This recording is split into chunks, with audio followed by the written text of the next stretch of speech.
বাড়ির প্রত্যেকটা মানুষের শরীরের অবস্থা, মনের অবস্থা কি আপনি বুঝতে পারছেন? তার উপরে আপনি বলছেন যে আমাদের বাড়ির লোককে নাকি আপনি এবার জিজ্ঞাসাবাদ করবেন।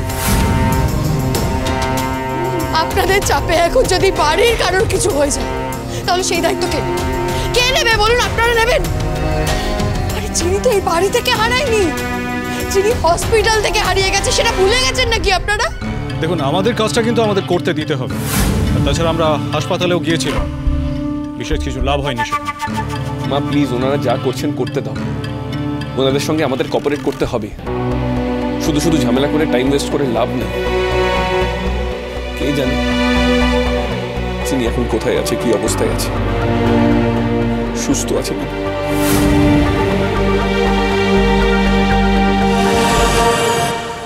সেটাই তো, সেই কিছুটা অপালা করতে পারলো কিনা কে জানে। ওই যাও এখান থেকে। আমি যাব না, তোরা যাবি, যা।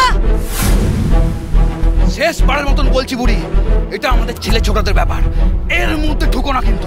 যদি ঢুকি কি করবি? তখন ভালো মন্দ কিছু হয়ে গেলে কিন্তু আমাদেরকে দোষ দিও। হ্যাঁ, ভালো মন্দ কিচ্ছু হবে না, শুধু মন্দ হবে, আর সেটা তোদের জন্যে। লজ্জা করে না একটা মেয়েকে পেয়ে এখানে কুচিন্তা ঘুরে বেড়াচ্ছে মনের মধ্যে? ভাগ এখান থেকে, ভাগ। না গেলে কি করবে? হ্যাঁ, আমি বুড়ি আর কি করতে পারি বল? এই বুড়ি হাড়ে ভেলকি দেখানো ছাড়া।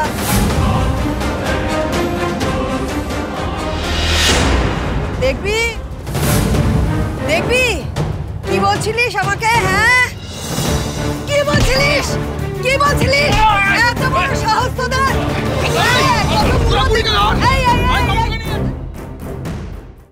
ওগো, কে কোথায় আছো? দেখো মেয়েটা কি করছে।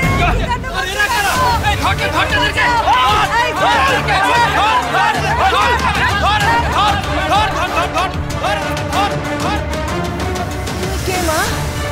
এখানে কেন? এখানে কেন এসেছো?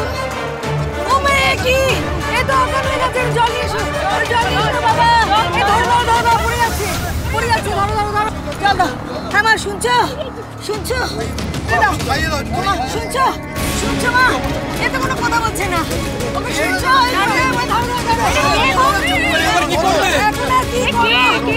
এখন আর কি করবো?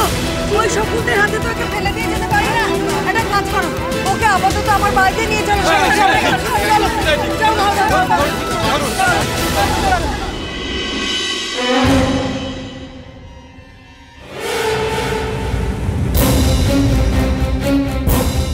বলো, তোমার কাজ কত দূর? খোঁজ পেয়েছো চিনির?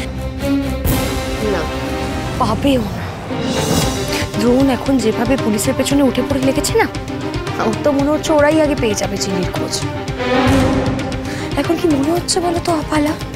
মনে হচ্ছে তোমার সঙ্গে হাত মিলিয়ে ভুল করেছি। এই এভাবে কথা বলছো কেন? মনে হচ্ছে আমার সঙ্গে হাত মিলিয়ে তুমি আমাকে দয়া করেছো? তোমার কাছে আর কোনো উপায় ছিল আমার সঙ্গে হাত না মিলিয়ে? ছিল না কিন্তু। তোমার স্বরূপ না আমি খুব ভালো করে জানি। ঠিক 2 মিনিট সময় লাগবে আমার চৌধুরী বাড়িতে গিয়ে তোমার আসল রূপটা সবার সামনে নিয়ে আসতে। তাই মেজাজটা কন্ট্রোলে রাখো।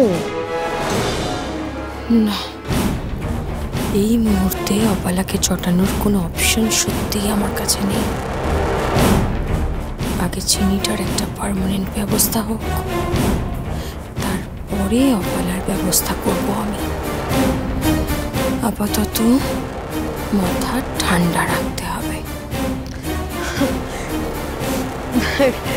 মেজাজটা কি করে ঠিক রাখি বলো তো অপালা? আসলে বাড়িতে এত কিছু করছে না, তার মধ্যে আবার পুলিশ, সব মিলিয়ে মাথাটা একটু গরম হয়ে গেছিল আমার। নাহলে তো আমি খুব ভালো করে জানি তুমি আমার কাজ ঠিকঠাকই করবে। চিনির মৃত্যুর নাটকের পুরো চিত্রনাট্য লেখা হয়ে গেছে। আমি হসপিটাল থেকে একটা ড্রেস জোগাড় করেছি, আর এদিকে একটা বেওয়ারিশ লাশও পাওয়া গেছে। ওই লাশে ওই ড্রেস পরিয়ে আমি আমার লোকেরা সমস্ত ব্যবস্থা করে ফেলেছি। মনে হবে ট্রেনে কাটা পড়ে মারা গেছে চিনি। পুলিশের কাছেও খবর পৌঁছে গেছে, ওরা সেই লাশ পেয়ে ভেবেই নেবে যে চিনি মারা গেছে ওভাবে।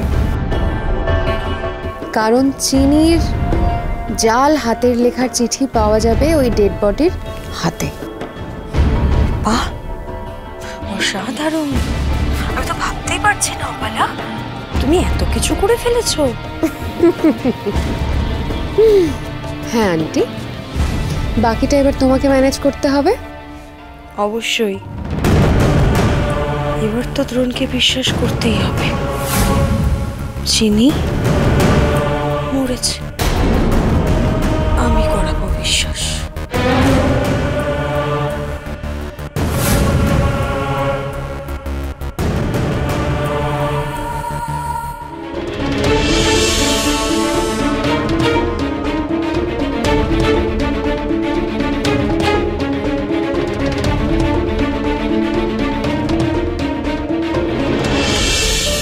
মা, কি হয়েছে গো মা?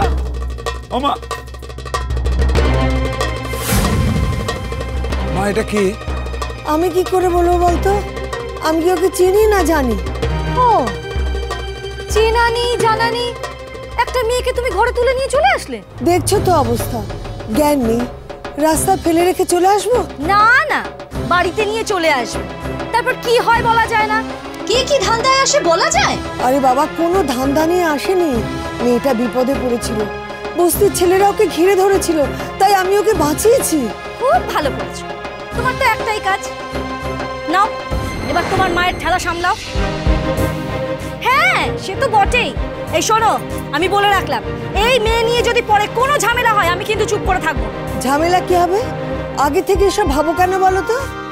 জ্ঞান চলে গেছে, আপাতত মেয়ের জ্ঞানটা তো ফেরাই, তারপর ওর বাড়িতে চলে যাবে, এত চিন্তার কি আছে? আমার থেকে কিন্তু কিন্তু মনে হচ্ছে বাড়ি থেকে তো আসেনি, গায়ের পোশাক থেকে মনে হলো হসপিটালের পোশাক। আরে হসপিটাল থেকে পালিয়ে আসেনি তো।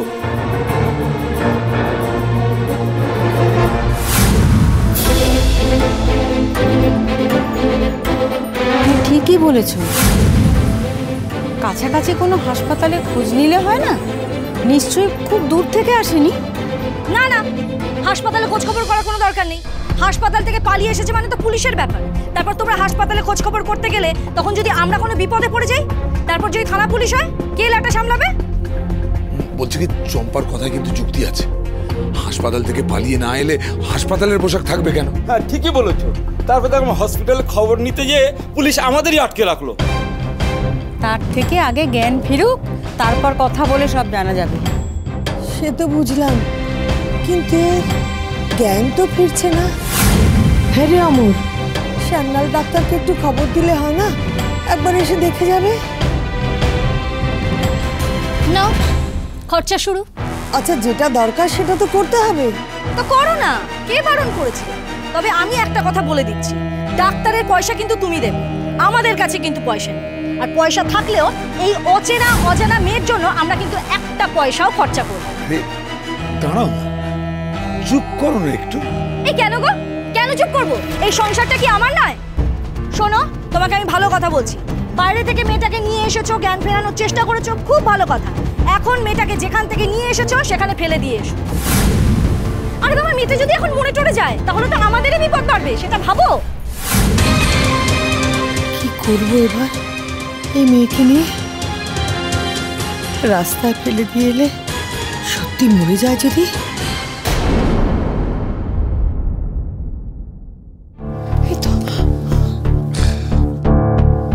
এই তো দাদু ভাই, তোমরা এসে গেছো। কোনো খবর পেলে?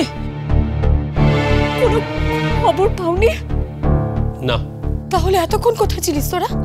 আশেপাশে সমস্ত হাসপাতালগুলোতে খোঁজ খবর নিচ্ছিলাম, যদি চিনির কোনো অ্যাক্সিডেন্ট হয়ে থাকে ওখানে ভর্তি করানো হয়ে থাকে, কিন্তু না, কোনো খোঁজ আমরা পাইনি। দ্রোণ, আমি আর পারছি না মা, আমি আর পারছি না। অমন করিস না দ্রোণ, ঠিক পেয়ে যাবি, মনের জোরটা রাখ। আমি আর মনের জোর রাখতে পারছি না, সেটাই তো আমি আস্তে আস্তে হারিয়ে ফেলছি। মা, চিনি কি আমার জীবন থেকে হারিয়ে গেল? একদম হারিয়ে গেল? তাহলে তো আমি আর বাঁচবো না।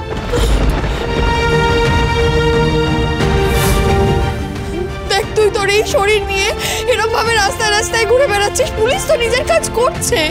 এবার একটু তুই বিশ্রাম নে বাবা। তুমি কি বলছো মা? আমার চিনি নিরুদ্দেশ আমি বাড়িতে বসে বিশ্রাম করব? না, ঠিক বলেছে বড় মা, একদম ঠিক বলেছে। আমি কিছুতেই ভেঙে পড়বো না। হয় চিনিকে আমি খুঁজে বার করবো, তা না হলে আমি নিজেই মরে যাব।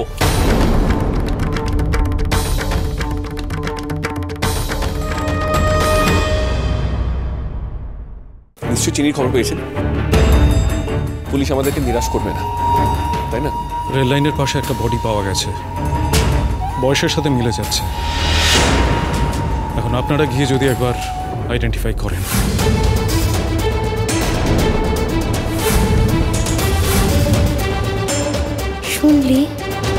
শুনলি তো খবরটা ধ্রুব?